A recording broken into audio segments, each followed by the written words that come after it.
আমি স্বর্ণাভা রায়, পঞ্চম শ্রেণী বিভক্ত প্রণবানন্দের ছাত্রী।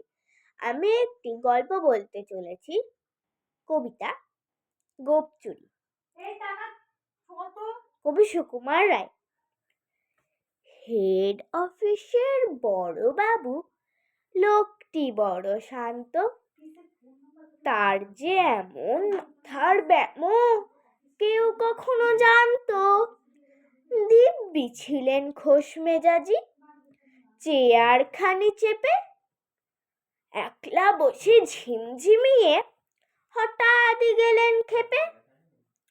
আটকে উঠে হাত পা ছুড়ে চোখটি করে গোল, হঠাৎ বলেন, গেলুম গেলুম, আমায় ধরে তোল।